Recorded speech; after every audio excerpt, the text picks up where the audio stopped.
अभी बारी थी इस महल के अंदर प्रवेश करना और सब कुछ आप लोगों के साथ शेयर करना।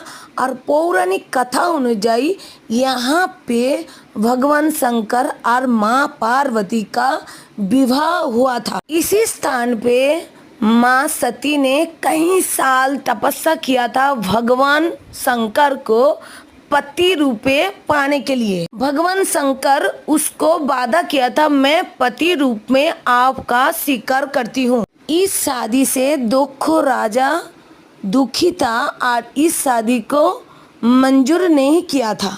दक्ष राजा इसलिए राजी नहीं था, जो इंसान हर वक्त शमशान घाट में पड़े रहते हैं उसका घर गृहस्थी नहीं है।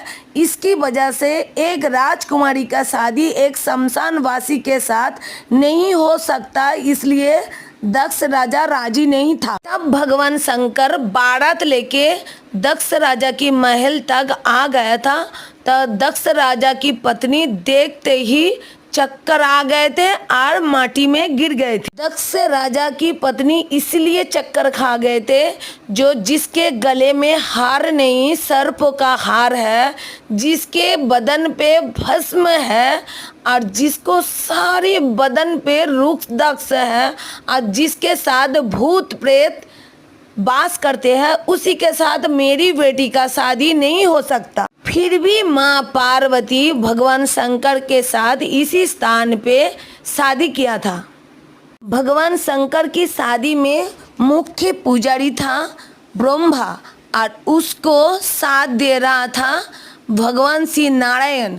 उसी वक्त सारी देव देवी आके भगवान शंकर के ऊपर फूल चढ़ाया। इसी स्थान पे माँ सती का जन्म हुआ था, इसी स्थान पे माँ सती का विवाह हुआ था, इसी स्थान पे माँ सती का मृत्यु भी हुआ था।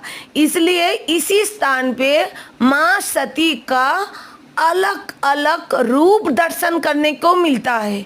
यही माँ सती का कहीं माँ काली रूप में, कहीं माँ दुर्गा रूप में, कहीं माँ कपाली के रूप में, कहीं माँ चंडी के रूप में, कहीं माँ तुलसी के रूप में, कहीं चमुंडा काली के रूप में, कहीं माँ संतसीमा के रूप में, कहीं माँ 51 रूप नहीं 108 रूप भी यहाँ दर्शन करने को मिलता है। आप लोग कभी हरिद्वार पे आते हो, इसी स्थान को जरूर विजिट करना। उस युग में भगवान शंकर से नाम से पहले माँ पार्वती का नाम पहले लेते थे। तो कमेंट में हर हर महादेव।